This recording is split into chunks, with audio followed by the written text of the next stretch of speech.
You're listening to a Sculpted Life podcast brought to you by Pal Tiya International. Interviews with creatives around the globe.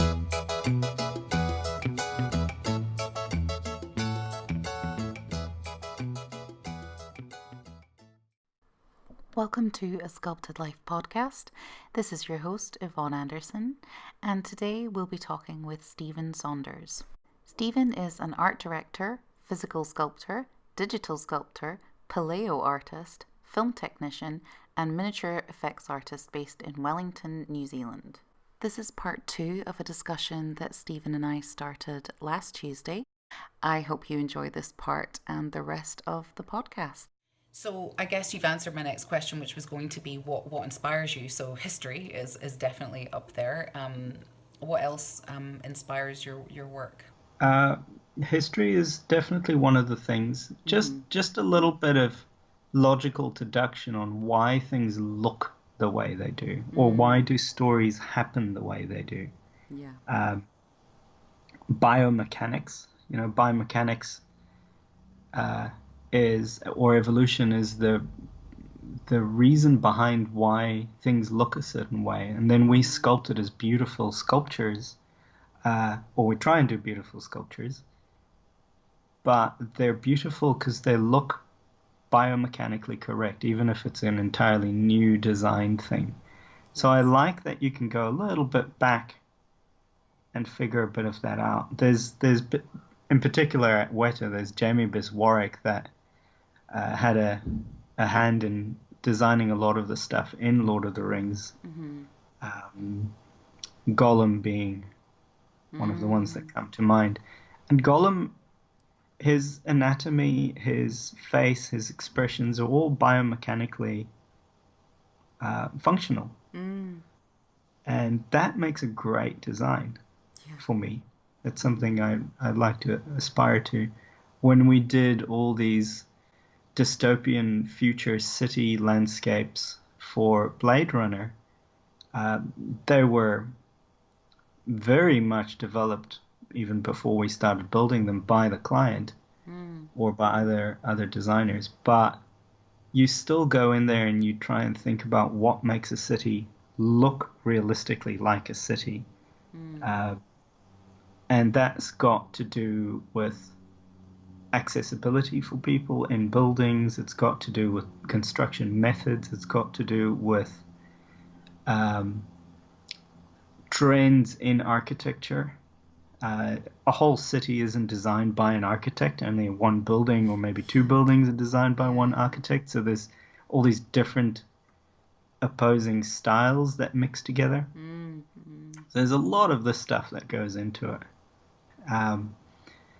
So I guess that's the sort of stuff that inspires me, is that you can go and find, you keep turning over a rock in the real world and finding, at the moment, of course, with the Persian horse, I started thinking about something to just do a great sculpture and an enjoyable sculpture, but it just opened this horrible Pandora's box of, I don't know anything about the Persian Empire. I don't know anything about that area, really. So it's the thing I keep delving back into, and I've started downloading scans from all these structures from all over the area, some of them that don't exist anymore, but now I've got scans that someone did before they were destroyed on my computer, and I'm just messing around with them in ZBrush. Yeah, it's fun. It's cool. Has art always been a consistent part of your life? Was there ever a time when life took you off in a different direction? Art might not always have been consistent, but the idea that societies conspire to make fantastical ideas or worlds real has been a consistent thing. And that's not always art. That might have to do with ideologies, religious perspectives, cultural perspectives that aren't necessarily real or 100% real, but there's so much work or effort poured into making it real. And I think that's always been something that interests me. And that's the line that, the thread that runs through everything I do, is this idea that if you can do something convincingly, if you can create a reality convincingly, it can to some extent become real. And that often ends up being through sculpture, through painting, drawing, through filmmaking. Filmmaking is probably one of the most powerful ways of doing this. Yeah. I think film is so accessible, being pop culture. As a kid, there's TV and film that's you can delve into. I didn't necessarily always believe 100% that I could work in film, but I feel like it's part of most people's lives now. Oh yeah. Delving into filmmaking. Filmmaking is a great passion of mine. Incredibly inspiring work that people do in film. I've chosen to be pretty focused on visual design and fabrication for film.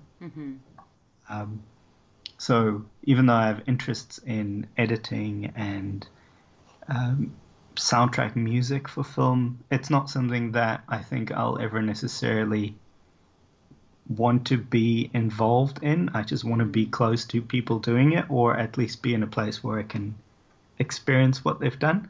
And I guess then the other slight deviation would have been doing the paleo art, doing stuff that's a bit more about using art to inspire interest in the natural world, inspire interest in the sciences. Science communication through art is a big deal. And there aren't too many direct opportunities to do that in entertainment. You always try and find ways to work it in there, or certainly I do. Yeah. A good example is Jurassic Park, how Jurassic Park has inspired an entire new generation of paleontologists. Yes, yeah. That for me is like the holy grail, where you inspire kids or people to go out and do something useful. Yeah, just like something useful might just be making garden gnomes, but it's still useful in the sense that it uplifts and it adds to your life or your family's life or the community. What is the most exciting and proud thing you have accomplished so far? You're still young and you've still got lots of career ahead of you, but what right now are you very proud of that you've been part of? It's a tricky thing to single out, because I've worked with such incredible teams and such incredible projects. I've had the incredible opportunity to work on visual effects miniatures for the last, maybe 6 years now at Weta. Now, miniatures, just a quick explanation, it's essentially a miniature scaled down model of something that represents a life-size environment, essentially. So we've done, we stopped counting on the Thunderbirds TV series around 200 of these sets that we've built. So each set is basically, if you put a camera on it, it looks like a place. Whether it's Scottish Highlands or it's a sci-fi bunker or a city landscape or whatever. So we've built hundreds and hundreds of these. And it's a filmmaking technique that's still used today, but certainly not as often as it used to be, because digital effects are the norm and often a little easier to get shots, or certainly lots of shots, creating it digitally. So it's a little bit of an archaic filmmaking technique, even though it was the norm for 100 years. So it was really wonderful to be able to do that kind of filmmaking when I was nearly convinced that it was more or less at the end of its time. But there's still a little niche for it. We still, obviously, we did it for 3 seasons of Thunderbirds. We did it for Blade Runner. We did some design maquette models for Steven Spielberg's BFG. Oh, lovely. So BFG was all shot motion capture, which is live performances by actors, and then those actors their movement is captured and then turned into animation, essentially. So it's slave to their movement. But they often perform in a big motion capture stage that doesn't have a lot of props. It doesn't have a lot of walls or anything that could get in the way of capturing their motion sensors on their suits that they're wearing. So we built some sets that were fully representing everything that would be in that environment at scale, that you could basically pull the lid off the set and you look inside it and it's its own little world. And then when they go onto the motion capture stage, the wireframe structures represent the same thing. So they can then take that visual idea of what the set looks like around them from these little sets with little lights and everything inside them. So when they're acting it out on stage, much like theatre, I guess, they have that in their mind. So they've got some sense of where they are. So that was really cool. Everything I've done at Weta has been beautiful. We did some fantastic projects in Cape Town before I came to Weta. I mentioned the Iziko Natural History Museum work we did. That was amazing. Really just tempted to mention almost everything I've worked on. I was never particularly drawn to the idea of being a fine artist. And it's just a personal preference that it feels like a fine artist needs to shut themselves away and you need to create something profound and inspiring or create something, but you do it on your own in your own time, and then you go and exhibit it and it sits on a little white plinth with your name on it. And I've really just always preferred to work in a team with other people, with creatives. So is that why you started? Because you also you created Scale Studios. Yeah, Scale Studios came from us finishing up on the last TV show we did, and it's a team that I've been working with for some years now, and we wanted to keep something of that, a good excuse for that team to keep collaborating, because we knew we were all going to go on to other projects, which indeed has happened, but we can still get together and collaborate in a similar way. We still got the laser cutters and the 3D printers and everything set up. They're more or less doing their own thing at the moment because I've moved on to my own freelance work. But yeah, it's just another place where creatives can keep making. Nice. One of the side effects of being so wide-ranging in the techniques we use is that it takes quite a lot of quite a lot of tools. So it's a rare thing where you can have all the power tools and all these machines in one place, and that's what we've tried to preserve. Of course, Weta has that as well. But you can't have too many of these creative shops where you could virtually do anything, right? No, yeah. No, it's lovely that you found people that you really gelled with and that work really well together. And you've worked on something for us, which was great, which was the explainer video, the bits where the miniatures for with the ice and the snow and the wind. Oh yeah. That was incredible. That was incredible work. That's of course the other crazy thing that happens with the concentration of creatives that we have in Wellington, New Zealand, that Kim and Warren are my neighbors, and they've got this 1 foot in the laboratory, 1 foot in the creative arts studio just downstairs from me. So There's another place that I'm constantly in there, of course, over the holidays when we're doing all this stuff, because it's there. Yeah, it's And accessible. then a bunch of my friends and colleagues live nearby, so they show up, and we've been making all this cool stuff So, just because we can. So tell me when you first found out about Pal Tiya Premium and when you first started using it. What was your initial impression? Yeah, so Pal Tiya, almost from the start, was something that Weta recognized for the value of how dynamic you can get your sculptures in a really big scale. I think at Weta it's really about scale often. yeah.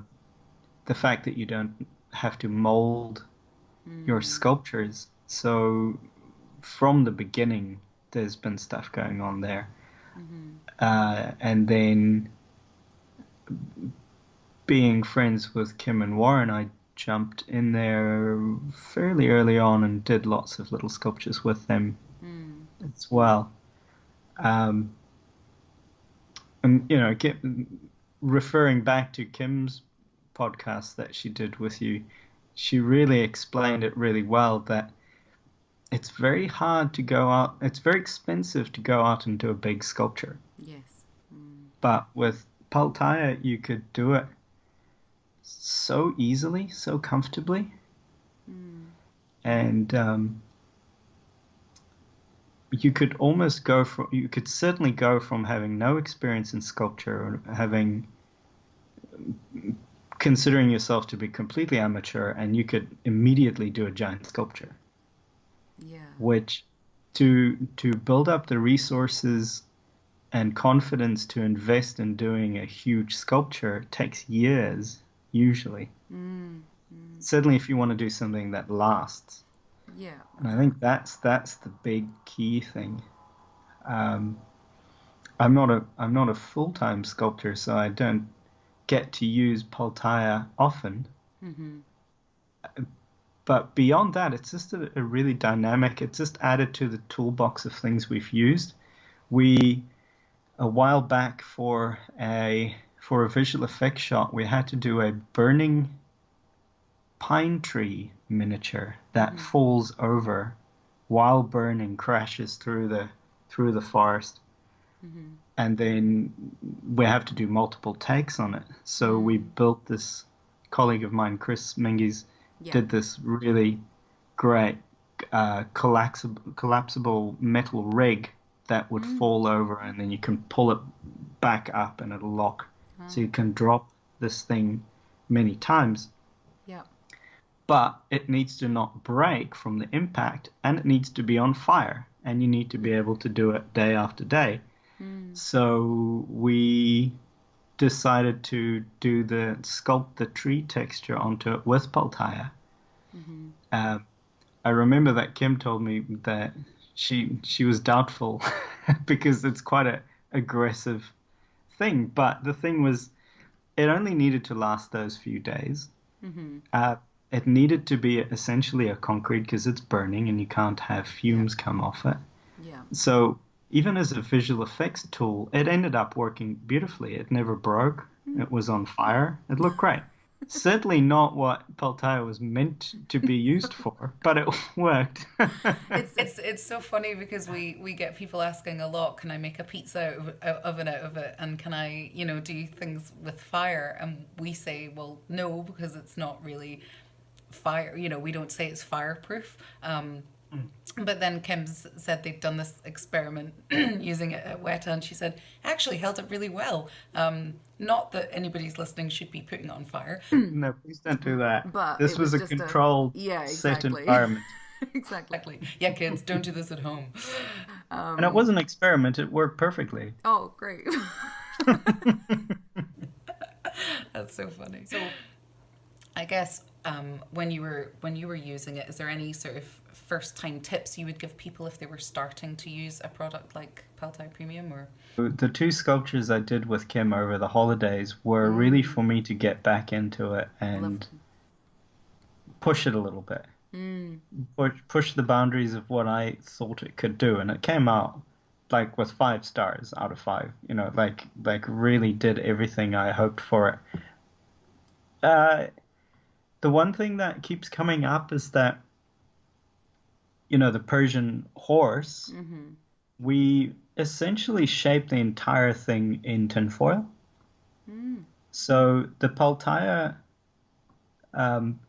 material was really there to put the finishing, the coating onto a form that we did. Yeah.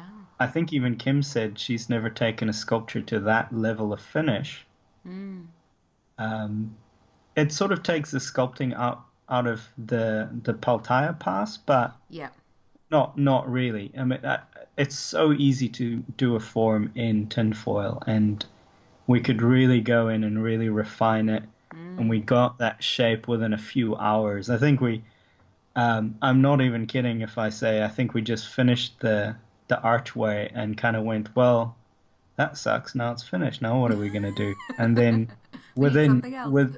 within a few hours, we were cutting up cardboard and planning out a thing, and then a few hours later, we had the shape up and ready to go. Yeah. And that's just from using that tinfoil process. So it's such a small commitment, and you can get such a high finish just doing the tinfoil process. I'm a total convert.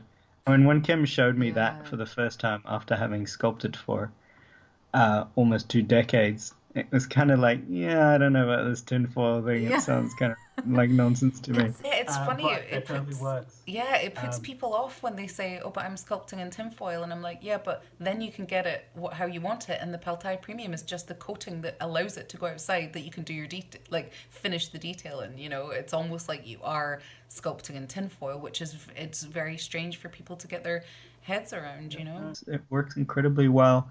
Kim is very good at making sure that the layers are really well prepared so they bond. I think cracking almost certainly happens when the 2 layers have set independently and there's not a good bond. So I think that's a really big deal. Apart from the tinfoil, it's just doing a really good scratch coat base layer and then a really good finish layer over the top. And I don't know if Kim wants me to mention this, but it was an incredibly thin layer of Pal Tiya we used on that sculpture. Yeah. And then we pulled all of the tin foil and a little bit of poly out of it and backfilled it. And that just meant that the sculpture doesn't grow into new dimensions that you never intended. And that's just incredible, the technology behind that sort of thing. If I had that when I did all the dinosaurs for the museum, I would have saved myself and the client like thousands and thousands of dollars. Really? Like I wish I could work on another museum project just to use Pal Tiya on it, because it'd be so easy. yeah. It does become quite addictive. Yeah.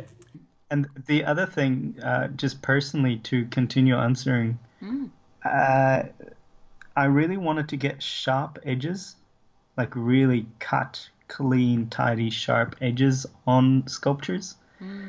A lot of the stuff I've seen done in Pal Tiya often had a soft, smooth, rounded finish, which I think the material tends a little bit towards. And I really wanted to see with both of those sculptures if we can get something with sharp edges. And it, again, took a little bit of figuring it out, but maybe half an hour into it, we got it.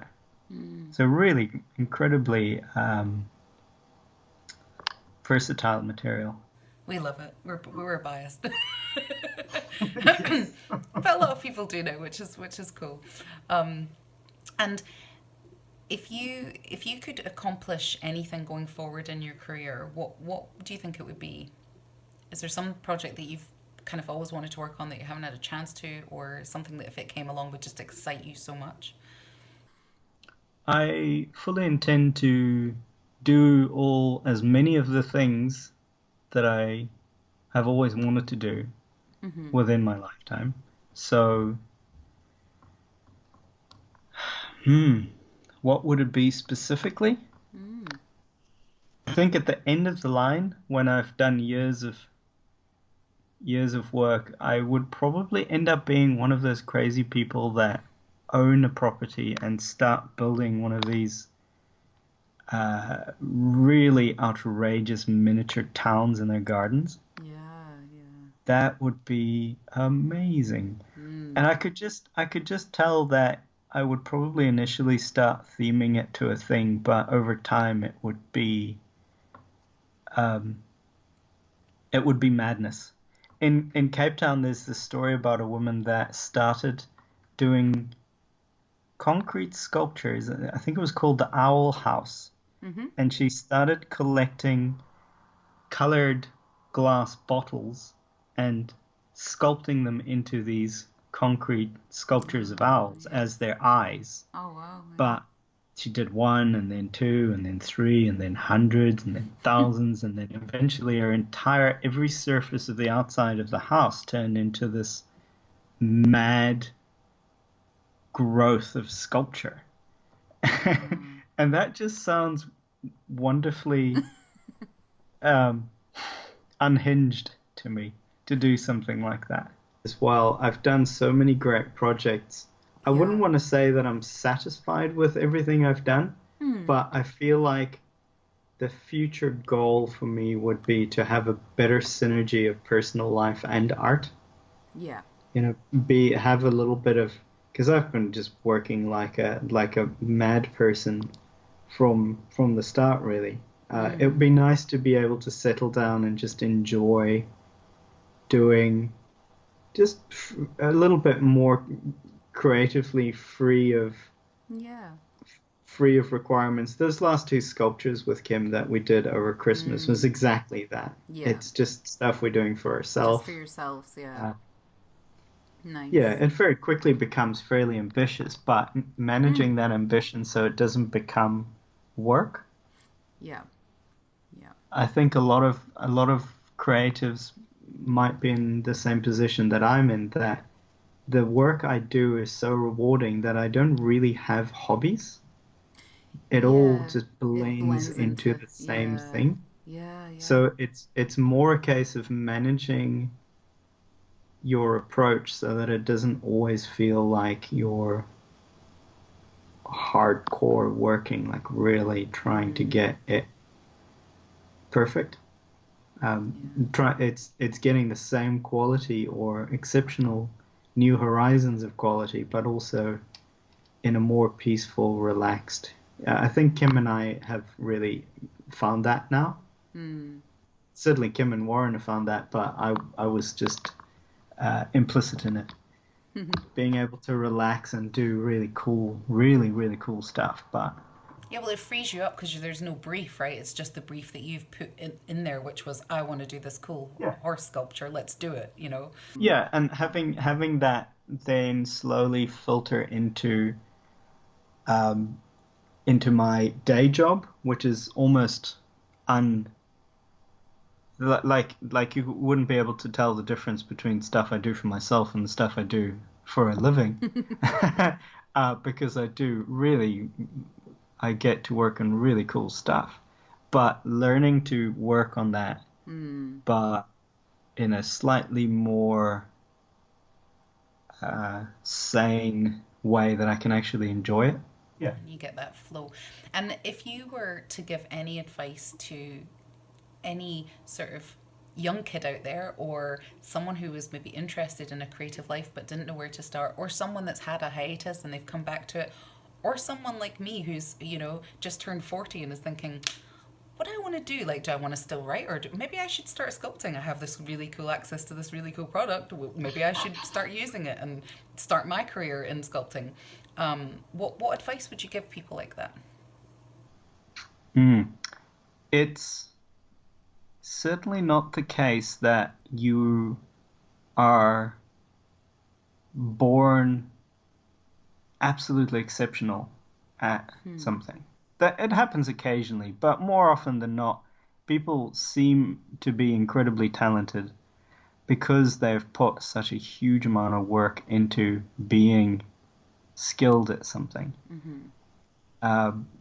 And I guess what I'm getting at is that if you wanted to have a career in something, that sort of means that you'd be fairly good at it. You become good at it by just doing a lot of it. Really, there's this incredible story of a comic book artist that wanted to work at Marvel because that's the industry standard at the time. And he sent applications in. I think it was something like 5 or 6 years he sent applications into Marvel. And they went from telling him it's absolute rubbish, find another job, to that's pretty good, but keep going, to him becoming a lead artist on a lot of their publications, and now owns his own comic book empire, and he still draws the pages for these comic books. Wow. So if you want to make a career out of it, you're going to become good at something simply by doing it. And that often means that you shouldn't wait for the perfect project. I think if I could talk to myself from 20 years ago, I would say don't wait for The Hobbit to do the cool stuff you want to do on The Hobbit. Just do it yourself.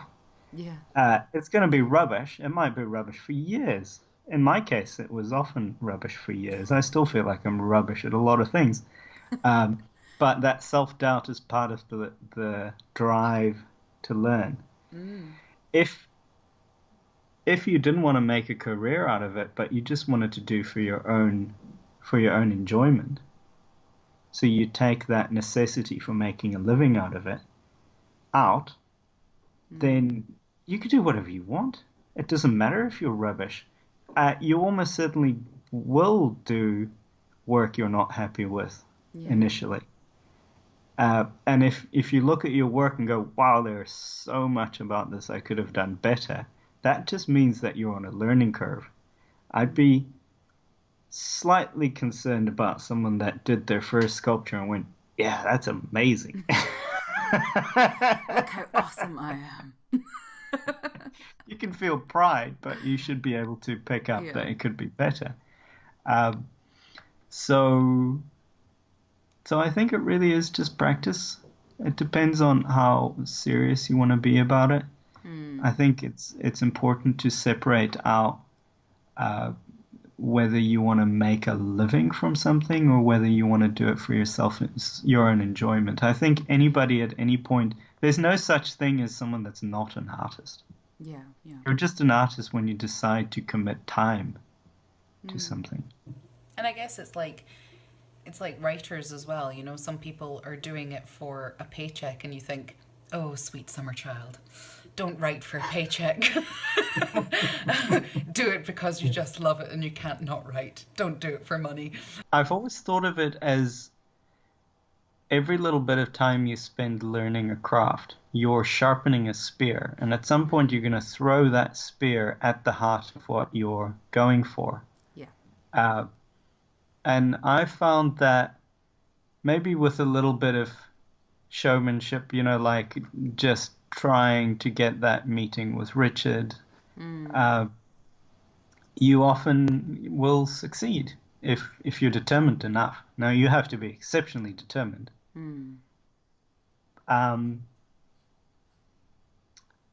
So it really just depends on what kind of spear tip do you want to make and where do you want to throw that spear to, because it's going to take years of commitment. You have to be sure that you really do want to do it.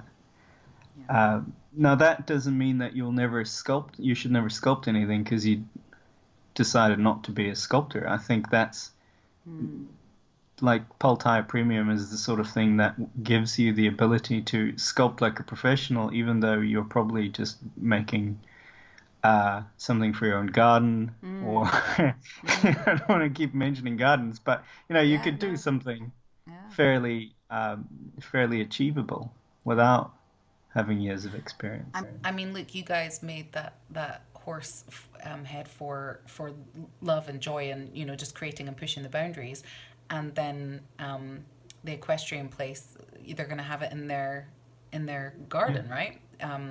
and possibly someone might want to buy it. Would you be open to that? Yeah, I think Kim is keen on figuring out Yeah. where we can put it for a lot of exposure. Yeah, yeah.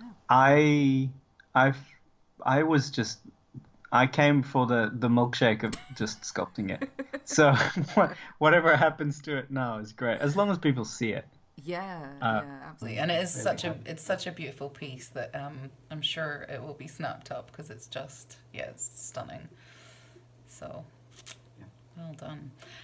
Any other words that you want to share with people who are listening about anything really creatively, or any last kind of Impart some wisdom. Yeah. I think that the thing that I've really learned over the years is that if you really feel the itch to be part of something, whether it's creative, you mentioned writing. If it's something you really feel like you have to just do it because that muse is there and it's drawing you to it. The concept of muse is great because it's something other than yourself that you can't control, and it's not going to go away until you deal with it. If there's something itching at you that you really want to give it a go, maybe not if you're a serial killer and you've got intentions of murdering someone. I'm talking more altruistically. How very Dexter. I've often waited for the perfect project to come along to do the kind of stuff I would love to do on that project. Blade Runner was one of those films that I kept looking back at the original and thinking, man, I want to do miniatures like that. And then eventually just started doing miniatures like that, Yeah. either for myself or a little bit of Blade Runner-like miniatures for other shows I worked on. And then eventually we worked on a Blade Runner sequel and did exactly those miniatures, Yeah. which is great. But I feel like I could have just done those Blade Runner miniatures for myself to scratch the itch years before. Yes. So I think that's sort of the one thing I've learned so far. I'm not going to wait. I wouldn't recommend to anybody to wait for working at Weta or wait for working on a particular kind of project to experience doing something cool. You can just do it on your own time. And if you do it enough, you'll create perfect conditions to then end up working on exactly those kinds of things.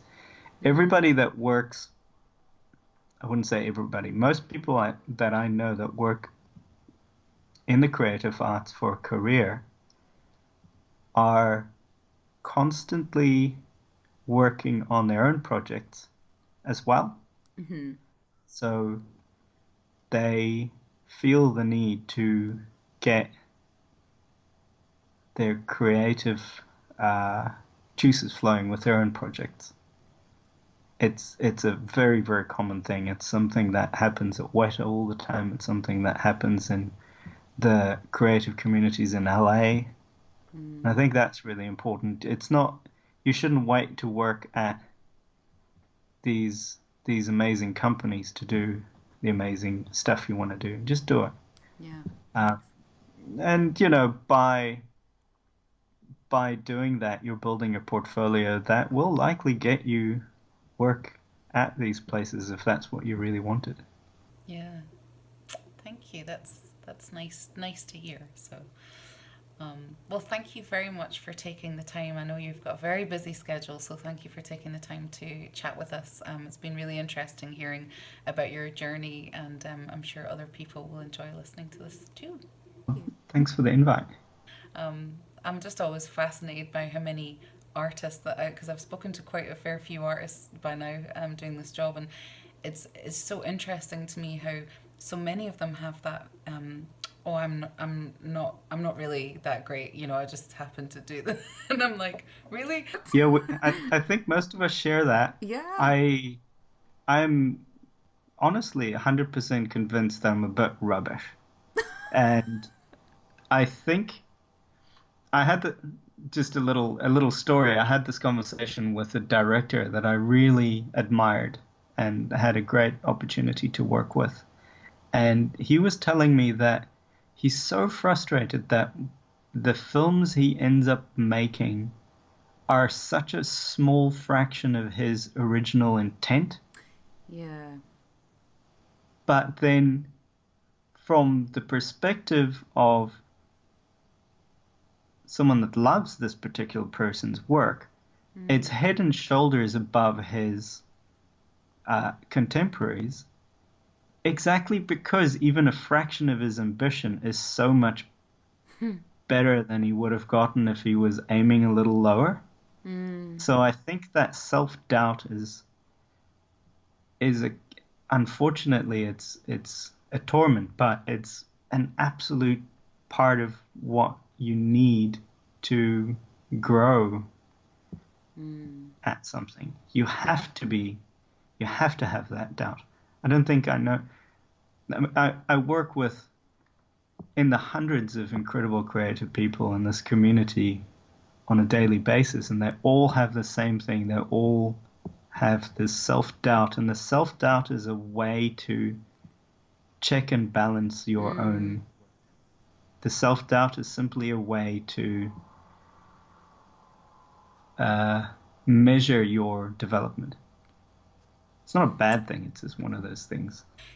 Having that self-doubt is it always exists, but it's such a shame that it exists and puts so many people off because they could be just creating. And what separates those people from actually achieving something to those people who just sit and say they want to do these things and have these dreams, but never actually do it. They just talk about it for their whole life and then they die. And I've seen so many people in my past job. I was a nurse, and then after that I was a support worker. And there was so many people at the end of their life with just a shit ton of regret about all the things that they just wished they had just gone and done, because why not? It could have changed their life. It could have given them so much more joy. I think when I hear myself talking about that demon of self-doubt that sits on your shoulder, I think one of the remedies for that, because you need it, is the community, is having people around you. That's why I like working in teams, because I can bounce ideas off other people and they can then support you. You almost need other people to tell you, nah, it's pretty good what you're doing, actually, because it's not necessarily kind of come from you. Surrounding yourself with other creatives or other people that you trust is a big part of it. That's what I think Van Gogh didn't really have, right? He didn't have that community of support. Yeah, he was kind of on his own. Yeah. I hope you enjoyed that second part with Stephen. And just to let you know that we'll be taking a short break from A Sculpted Life, and we'll be back with you on the 9th, Tuesday the 9th of April. And we hope that you enjoy some of the episodes that we already have available over on A Sculpted Life podcast season 1 and 2 playlists on YouTube and on the apps you're listening to. They're all available for you to download and listen to.